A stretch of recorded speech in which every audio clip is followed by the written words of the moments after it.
Alô, você! Eu fico pensando, filho, o que você deve ter na cabeça toda vez que você inicia um bloco meu, tem alô, você! Você deve ficar bravo? Eu acho que não fica não, porque esse alô, você é com muita expectativa, é muito feliz que eu dou essa aula e é muito feliz que eu trago esse alô, você para você. Bem, vamos começar com o artigo 168, apropriação indébita. Evandro, me explica o que é apropriação indébita. Cara, para te explicar apropriação indébita, eu vou fazer já de cara um paralelo com o crime de furto, fazendo a diferenciação para ele. Ó, o que é apropriação indébita? A apropriação indébita é quando a coisa é entregue a você de boa fé, você no momento que você pega a coisa, você não tem intenção criminosa, posteriormente você inverte o ônus da posse. Pronto, apropriação indébita consumada. Evandro, eu não entendi nada, você falando um cachorro abanando o rabo dando mesmo. Calma, filho, por isso que eu vou bater aqui a diferença com crime de furto, tranquilo? Olha só, imagine o seguinte, eu vou chegar no exemplo, depois eu explico. Imagine que ali na tua frente tem uma biblioteca, e eu chego na biblioteca e olho para a mulher e falo, minha senhora, eu queria dar uma olhada nos livros. Aí a mulher fala para você, perfeito, pode olhar os livros. Na hora de começar a olhar o livro, assim que ela dá uma bobeada, eu cato o livro, enfio debaixo da camisa e saio com o livro debaixo da camisa. Eu subtraí uma coisa alheia móvel, que a coisa estava vigiada. Não vigiada da pessoa te olhando, é que tinha uma vigilância sobre a coisa, ou seja, você teve acesso na coisa, você subtraiu sorrateiramente e levou para casa.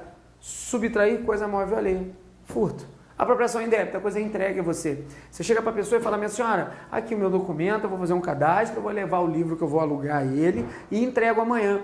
Você pega, leva o livro para casa, sem intenção nenhuma de ficar. Não existe ainda a intenção criminosa. Aí você chega em casa, olha o livro e fala, cara, que bacana, esse livro é bom pra caramba. Aí dentro da tua cabeça você começa a tratar o livro como sendo seu. Ou seja, você inverte o ônus da posse da coisa. Você chega e fala, agora a coisa é minha e não entrega mais. Pronto. Está consumado um crime de apropriação indébita. Então tá aí a diferença de furto para apropriação indébita. Tranquilo? A apropriação indébita tem as causas de aumento de pena, que as causas de aumento de pena praticamente, cara, são causas que você tem que gravar, que é texto de lei. Como é que funciona essas situações de texto de lei? É só você chegar e ter noção do que está acontecendo. Em depósito necessário, tutor, curador, síndico, liquidatário, inventariante, testemanteiro ou depositário judicial. Agora, essa parte aqui é uma parte que eu tenho que dar um exemplozinho para você. A apropriação indébita quando gera de ofício, emprego ou profissão. As duas de cima é só você ler e gravar o quê? O texto de lei, eu não vou ficar inventando moda para você não. Agora, ofício, emprego ou profissão, aí você tem que tomar cuidado. Evandro, dá um exemplo de apropriação indébita onde entra ofício, emprego ou profissão. Fácil. Quando o cara trabalha como motorista de táxi, efetivamente, o cara não pega o táxi e trabalha o dia inteiro e o táxi é da firma? Sim, Evandro, ele recebeu o táxi? Recebeu. E se de repente ele começa a tratar o carro como se fosse dele e resolve não devolver mais? Vai entrar o quê? Na apropriação indébita com aumento de pena. Aqui é só letra, pessoal. Por isso que eu falo aqui, texto de lei. Agora, você pergunta, Evandro, e aquele DVD que eu aluguei e ficou um ano na minha casa e eu esqueci de entregar? É crime? Não, não é crime. Você não teve o dolo de inverter o ônus da posse. Agora, imagina só. Amigo, esses dias eu aluguei um DVD da história do Ayrton Senna. Cara, que coisa linda. Cheguei em casa e falei, cara, esse DVD é bom pra caramba, eu não vou devolver não. Eu lembrei, não, cara, eu sou professor, tá maluco? Se eu não devolver, eu entro no artigo 168, porque eu já tô tratando o DVD como o quê? Como o meu. Você tem que inverter a posse da coisa. Não vale simplesmente o desleixo ou o esquecimento. Tranquilo? Fechamos aí a apropriação indébita. Cuidado aí com as causas de aumento de pena, que é texto de lei. Dá uma olhada para não se perder e vamos para frente. Trabalhar com você agora o crime de estelionato. Ele está no 171, você ouve muito falar isso, né? Ah, o cara era no 171, lá perto da minha casa. Por quê? Porque a estrutura do estelionato é essa daqui, ó. Evandro, como é que funciona um crime de estelionato? Tem que ter a tríade que eu chamo. Você tem que ter a figura A, a figura B e a figura C para completar um crime de estelionato. Alguém levou vantagem ilícita, alguém tomou prejuízo e como meio para o crime foi utilizado o que é? Algo fraudulento, ou seja, uma fraude. Quando eu explico o estelionato, o que eu faço? Eu faço a diferença do furto, Eu faço a diferença da apropriação indébita e eu faço a diferenciação para o crime de estelionato. Ou seja, diferenciação do 155, 168, 171. Evandro, por que você faz essa diferenciação? Porque no mesmo exemplo eu explico para você os 3 crimes sem nunca mais você confundir. Lembra da história da biblioteca? Então, imagine o seguinte, tem uma biblioteca e tem uma bibliotecária e tem os livros da biblioteca. Se a pessoa entrar, a bibliotecária distrair, a pessoa subtrair a coisa e levar para casa, como é que é o nome? A subtração é o crime de furto, posse vigiada. Se a pessoa chegar com boa fé, dar os documentos, pegar o livro e levar para casa e depois inverter o ônus da posse, beleza, a pessoa acaba de cometer o quê? Um crime de apropriação indébita. Agora, se a pessoa chegar na mesma biblioteca e fazer o seguinte, ela já com a ideia de causar um prejuízo, ela vai e com a ideia de causar prejuízo, querer uma vantagem, ela emprega o meio fraudulento, ou seja, o que ela faz? Ela emprega um documento de identidade falsa e a pessoa entrega o livro para ela. Ela leva para casa, o crime está completo de quê? Estelionato. A pessoa se deu bem, já com a ideia, com dolo de se dar bem, ela causou prejuízo em alguém e para isso ela usou um meio fraudulento. Evandro, o que foi o meio fraudulento nesse exemplo? Nesse exemplo, o meio fraudulento foi o falso, ou seja, carteira de identidade falsa. Lembrando que existe o crime de falso, mas o crime de falso vai ficar consumado, vai ser consumido pelo crime de quê? Pelo crime de estelionato, porque ele está sendo usado como meio. Ou seja, o crime de falso, não existe o crime de falso, se a pessoa se usar o documento falso, ela tem que ser punida por isso e tem uma pena no Código Penal, lá nas falsidades. Só que se o crime de falso for usado como meio para o estelionato, o falso pelo estelionato fica consumado. Ou seja, não existe o crime de falso, só existe o crime de estelionato. Isso é o princípio da consunção do direito penal. Tranquilo? Beleza, então não tem 2 crimes, só tem um que é o de estelionato. Então no mesmo exemplo, eu separei as 3 situações, cada uma com a sua situação peculiar. Em cima, subtração, embaixo, invertendo um ônus da posse. E no caso do estelionato, eu tenho a tríade, que é vantagem ilícita, prejuízo e meio fraudulento para ser executado o crime. Tranquilo, já entendeu o estelionato, né? Então eu tenho aqui o parágrafo 1º, que é o caso do privilégio. Evandro, por que é privilégio? Privilégio porque manda usar a regra do 155, parágrafo 2º, que são as penas do furto privilegiado. Réu primário e pequeno valor a coisa. O que é de pequeno valor? Menos que um salário mínimo, tranquilo? Menos que um salário mínimo, o prejuízo vai entrar na diminuição de pena, que ele bate com o artigo 155, parágrafo 2º. As mesmas penas, o nome é estelionato privilegiado. Passando do estelionato privilegiado, eu tenho as outras fraudes que entram. Daqui para baixo, o crime é de fraude. Está dentro dos incisos do estelionato, mas são figuras distintas. Olha, eu tenho de disposição de coisa alheia como própria. É aquele larápio que vai lá e vende um terreno que não é dele, vende um apartamento que não é dele, tranquilo? Eu tenho alienação, oneração fraudulenta de coisa própria, defraudação do penhor, fraude na entrega da coisa, fraude no recebimento, indenização do valor do seguro e fraude no pagamento por meio de cheque. Esses aqui é só texto de lei. Eu quero que você faça 2 coisas em casa. Eu quero que você leia, conheça que existe o artigo e só. Não tem bicho de 7 cabeças. Nunca cobram fora o texto de lei. Aqui eu tenho que dar para você um entendimentozinho. Então vamos lá. Fraude para o recebimento de indenização do valor do seguro. A autolesão não é punível. Por exemplo, se você cortar o seu próprio braço, não existe crime. Agora, se o seu braço estiver segurado, a tua perna estiver segurada, e você causar um mal maior ou prejudicar o seu próprio corpo para recebimento do valor do seguro, você entra aqui. Aí o sujeito passivo não é você. O sujeito passivo é quem? É a seguradora que está levando prejuízo, porque você fez isso. Aí, Evandro, quer dizer que o cara coloca ele no seguro, dizendo que se ele sofreu um acidente ou uma lesão corporal de natureza grave ou gravíssima, ele tem que receber um dinheirão. E ele vai lá e corta o próprio braço. Ele comete crime? Sim. Qual crime? Fraude para recebimento de indenização do valor do seguro. A mesma coisa o cara que some com o próprio carro para receber seguro, joga o carro no rio para receber seguro, tranquilo? Taca fogo no carro, tudo entra aqui. E tem o último que é fraude por meio do pagamento de cheque. Cara, pagamento de cheque, ou seja, você conhece como cheque sem fundo. Na verdade, é cheque sem provimento de fundo. Como é que funciona isso, Evandro? Você tem que tomar muito cuidado. Lá em cima, no artigo 171, no caput do 171, ele é chamado pela doutrina de estelionato na forma básica. E você vai encontrar nas provas a fraude por meio de pagamento, por meio de cheque sem fundo. Tranquilo? Lá em cima, quando eu falar toda vez, é correto afirmar que fulano vai responder no estelionato na forma básica. Quer dizer que ele vai responder na pena do caput. Ah, o cara está respondendo porque foi fraude através do pagamento de cheque sem fundo. Responde na pena desse crime aqui. Tranquilo? Então vamos lá. Como é que funciona isso? Olha, eu tenho 3 situações. Eu tenho o cheque próprio, eu tenho o cheque de terceiros e eu tenho o cheque falso. Evandro, qual é a diferença de um para o outro? Fala. Isso é bem fácil, a diferença de um para o outro. Olha só. Você só vai responder por esse crime aqui se o cheque for próprio. Evandro, como é que funciona o cheque próprio? Você faz a sua própria carta, assina, ele está no seu nome e você passa para outra pessoa já com intenção de causar o prejuízo. Vai ser o quê? Aí você vai entrar por fraude no meio de pagamento sem cheque.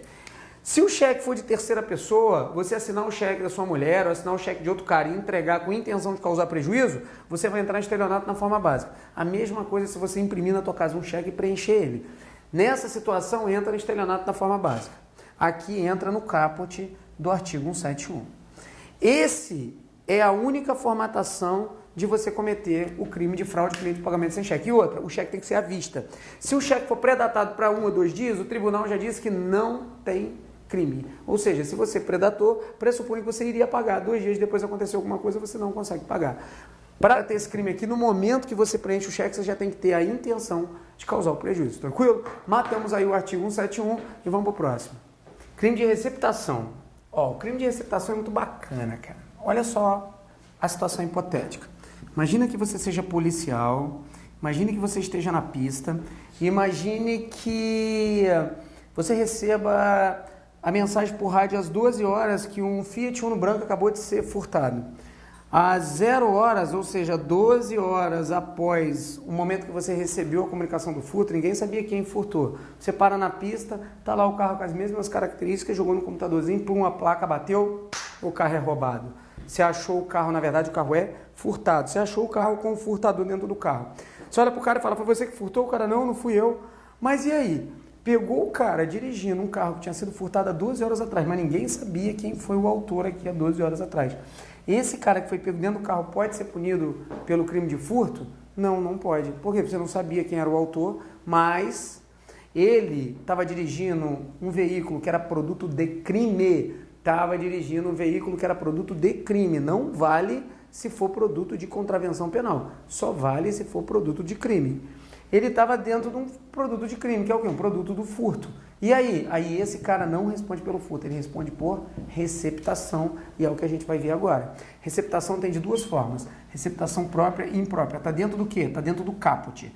A receptação própria está na primeira parte, aquela que você sabe que a coisa é ilícita, que é produto de crime, e você quer ficar com ela. Por exemplo, um amigo seu acaba de furtar um veículo. Quem furtou foi ele é o autor do crime de furto. Ele chega para você e fala, quer ficar com esse carro? E você, beleza, eu quero. Mas é produto de crime, eu sei. Tanto que eu sei que eu vou responder pelo artigo 180, sem problema nenhum. Você vai ficar com a coisa para você. O nome disso é receptação própria. Agora, e receptação imprópria? É quando você influi para que terceiro de boa fé receba o bem produto de crime. Mas o terceiro tem que ser de quê? Boa fé. Evandro, dá um exemplo?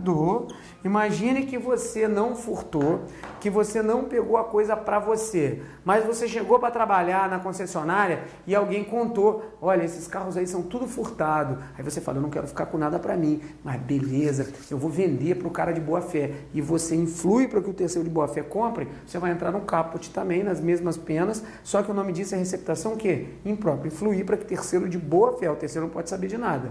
Fique com a coisa. Eu tenho receptação qualificada. O que é? Exercício de comércio e indústria. Dá um exemplo.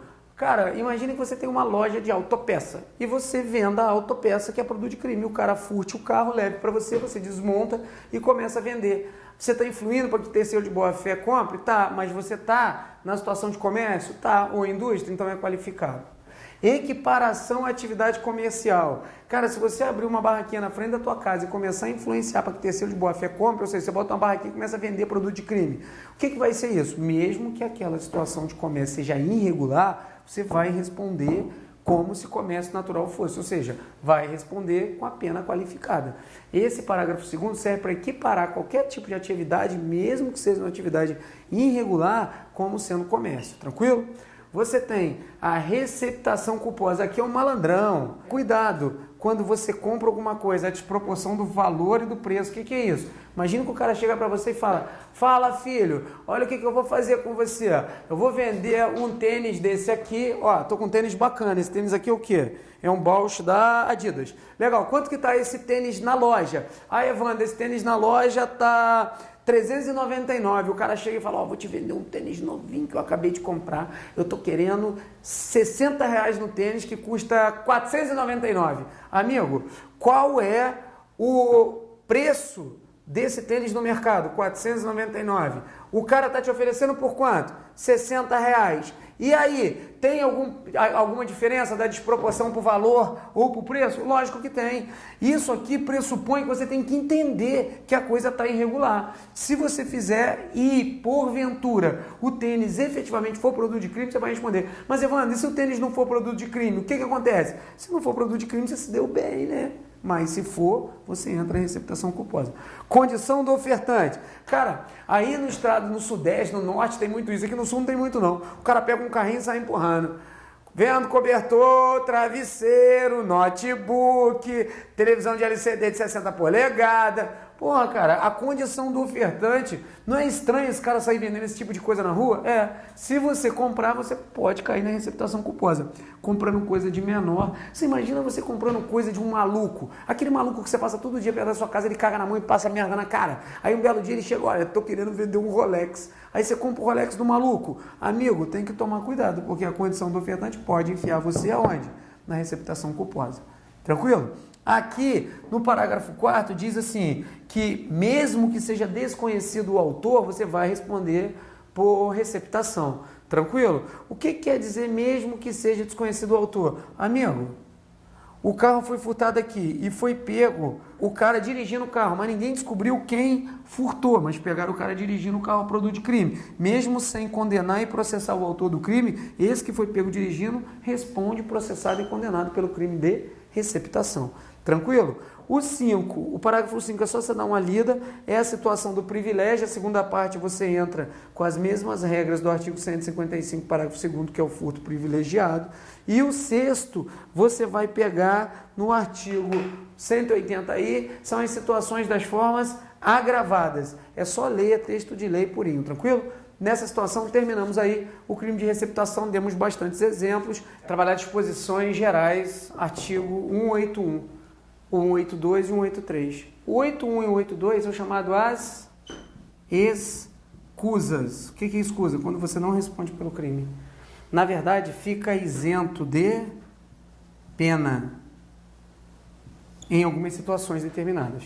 No 181 é chamado escusa absolutória, ou seja, mesmo que você queira punir o cara, você não consegue. O crime é cometido contra o cônjuge na constância do casamento. Exemplo, crime de furto. Você está casado com a mulher. O que você faz, meu filho, se você estiver em casa? Se a mulher meter o pé na tua bunda, falar para você, cara, eu não quero mais você é um corno, um chifrudo, eu te traí. Pelo menos dá uma volta na safada, né? Como é que você faz isso? Fala com ela, meu bem, então faz o seguinte... vai dar uma volta, que eu vou ficar aqui em casa, eu vou chorar um pouquinho e depois eu vou deixar tudo pra você. Aí a boba sai, tá casada na constância do casamento? Tá. Ela sai. Quando ela sair, filho, você liga pro cara da mudança, vem aqui, leva toda a mudança. Ela deu pra outro, mas pelo menos você levou tudo que tem dentro de casa. Aí, Evandro, você subtraiu coisa móvel. Eu não, você subtraiu coisa móvel alheia e tomou um chifre. Quer dizer que você vai responder por furto? Não. Não houve violência no crime, não houve grave ameaça e você estava na constância do casamento. Ou seja, nesse exemplo que eu dei, você tira tudo dentro de casa e não há crime. O que ela pode fazer é entrar na justiça civil lá e pedir indenização. Isso ela pode, mas crime não existe porque está no cônjuge na constância do casamento. E com ascendente ou descendente. Ou seja, sabe aquele filho muito doido que entra em casa e subtrai uma TV do próprio pai para comprar droga? Ele não responde pelo crime por causa das escusas absolutórias. Cônjuge na constância do casamento, ascendente ou descendente. Tranquilo? Escusas relativas. Só se procede mediante representação. Ou seja, as ações que são públicas incondicionadas passam a ser públicas condicionadas se for cônjuge desquitado ou separado judicialmente. E aí, Evandro, o que acontece? Separou. Você entrou na casa da pessoa e subtraiu, ela tem que ir lá e querer dar início à ação, tranquilo? Mesma coisa funciona com o irmão legítimo e ilegítimo. Cara, esquece essa coisa aqui de irmão legítimo ou ilegítimo. Pensa só, isso aqui é o texto de lei, mas você vai pensar assim, no irmão. Esquece o legítimo e ilegítimo. Tem uma regra que tirou isso aqui, mas eu não vou querer explicar para você agora não. Não vamos embolar. Eu coloquei o texto de lei inteiro e você tem que lembrar só do quê? Só da figura do irmão e ponto final. Tio, o tio tem um macete, tio ou sobrinho, mas ele tem que coabitar com o agente, ou seja, tem que morar junto para que ele pegue a escusa relativa. Ou seja, o tio foi lá e subtraiu alguma coisa, o sobrinho subtraiu alguma coisa da vítima. Tem que morar junto, coabitar, tranquilo? Então tá aí, escusas absolutórias e escusas relativas. E o artigo 183, ele tira as escusas, diz, não se aplica a escusa absolutória e a escusa relativa, no caso de grave ameaça ou violência, ou quando há extorsão, quando há qualquer tipo de crime que gere violência ou grave ameaça. Ou seja, furto funciona, extorsão, roubo e essas outras situações não funcionam. Ao estranho que participa do crime, o que é isso, Evandro? Isso aqui é o seguinte, como isso aqui é circunstância do crime e é de caráter pessoal, de acordo com o artigo 30 do Código Penal, não se comunica ao agente. Dá um exemplo mais fácil, sabe, aqui está a casa do pai. O filho é drogadão. Aqui está quem? Está o filho. E o filho, para subtrair a casa do pai, leva o amigo. Esse amigo aqui é chamado o estranho que participa no crime. O filho vai estar sobre a escusa o quê? Absolutória, que é o inciso 2º, ascendente e descendente, mas o estranho que participa do crime, ele não. Ele responde pelo furto normalmente. E não funciona a escusa absolutória se a vítima for igual ou maior a 60 anos de idade. Ou seja, se esse drogado aqui entrar na casa do próprio pai para subtrair o próprio pai e o pai tiver 60 anos ou mais, amigo, não existe a escusa absolutória nesse caso. Lembrando, a maioria do Código Penal é tudo mais de 60 anos por causa do Estatuto do Idoso, que veio trazendo essas inovações. Só que aqui é diferente, aqui traz a palavra igual ou mais de 60 anos. Tomar muito cuidado com esse tipo de expressão, tranquilo? Então vamos agora, depois dessa explicação do 180, das disposições gerais, que eu peguei escusas absolutórias no artigo 181, escusas relativas no 182, e a não aplicação das escusas por essas três situações, a gente vai entrar agora em alguns exercícios para a gente arrebentar tudo que a gente estudou. Considere a seguinte situação hipotética. Francisco, imputável, realizou uma compra de produtos alimentícios em um supermercado e, desprovido de fundos suficientes no momento da compra, efetuou o pagamento com um cheque de sua titularidade para apresentação futura, quando imaginou poder cobrir o déficit. Apresentado o título ao banco na data acordada, não houve compensação por insuficiência e provimento de fundos. Nessa situação, o entendimento doutrinário e a jurisprudência dominante é no sentido de que, não tendo havido fraude do emitente, não se comunica o crime de emissão de cheque sem fundo, estelionato. O crime está perfeito, perfeito. Nessa situação é a atipicidade do fato. Por quê? Por que o crime está perfeito? Ele não se completa nessa situação. Quando eu digo atipicidade, meu povo, eu estou dizendo que não tem crime. Acabou. A questão está perfeitinha. Primeiro, no momento ele sabia que não tinha fundos ali, mas ele deu o cheque para entrada futura do cheque. Esse é o primeiro ponto. Segundo, no momento que ele aplica ali, mesmo não tendo fundo, ele não tem dolo, porque ele acreditou que lá na frente ele ia poder compensar. Nessa situação, o próprio tribunal, o Superior Tribunal de Justiça diz que não existe o crime de estelionato. A questão estava querendo te enganar e levando você, porque o cheque realmente era próprio, era dele. Realmente, ele na hora, ele sabia que não tinha fundos ali, mas ele tinha intenção de pagar o cheque depois. Então, só nessa situação já desconfigura o crime de fraude por meio de pagamento de cheque. E bota um troço na cabeça. Se você bater aí que o cheque é predatado, igual ele deu ali, para entrada futura, já não tem o crime. Cheque predatado, não existe o crime de fraude mediante pagamento de cheque. Tranquilo? Vamos para o próximo. B, sempre deixa seu carro no mesmo estacionamento. C, querendo a posse do automóvel, vai a esse estacionamento e diz ao manobrista que foi buscar o carro a pedido de B. O manobrista lhe entrega o veículo. C, assume a direção e deixa o local. Sobre a conduta de C, é correto afirmar tratar-se de A, estelionato, B, furto mediante fraude, C, apropriação indébita, D, furto qualificado pelo abuso de confiança e E, apropriação de coisa havida por erro. Bem, o gabarito aí é A. Por que é A? O C chega lá e usa uma fraude. O que é uma fraude? A mentira. A própria mentira, se tiver capacidade de enganar, é tido como uma fraude. Ou seja, o C levou vantagem, o B levou prejuízo e o A foi enganado através de uma mentira. Nessa situação, o que houve? Vantagem de um, prejuízo de outro e o meio usou uma fraude. Pronto, acabou. O crime completo é o D, estelionato. Essa questão estava fácil, bacana? Vamos passar para a próxima. Paulo havia trabalhado como cobrador do Asilo Alfa e, por isso, conhecia a lista de pessoas que contribuíram através de donativos para aquela entidade beneficente. Após ter deixado o referido emprego, Paulo procurou uma dessas pessoas e, dizendo-se funcionário do asilo, recebeu donativo de R$1.000 que consumiu em proveito próprio. Nesse caso, Paulo responderá por crime de furto simples, furto qualificado pela fraude, apropriação indébita, estelionato e extorsão. Esse crime aí, letra D, estelionato. Por quê? Você já reparou que Paulo conhecia toda a estrutura, foi lá e empregou um engodo, uma mentira, uma fraude. Repetindo, a mentira pode ser tido como uma fraude.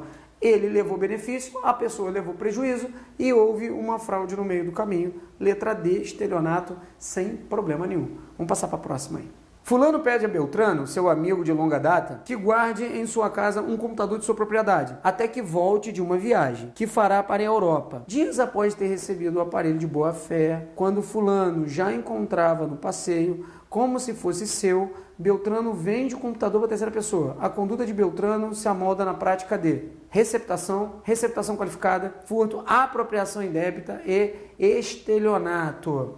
Bem, que crime que é esse? Apropriação indébita. Pô, Evandro, por que é apropriação indébita? Você já reparou que o cara recebeu a coisa? No momento que ele recebeu, ele não quis ficar com a coisa, mas depois ele vendeu a coisa, ou seja, tratando a coisa como sendo já dele, então ele inverteu o ônus da posse. Nessa situação entra na apropriação indébita. Forte abraço, fica com Deus e até o nosso próximo encontro.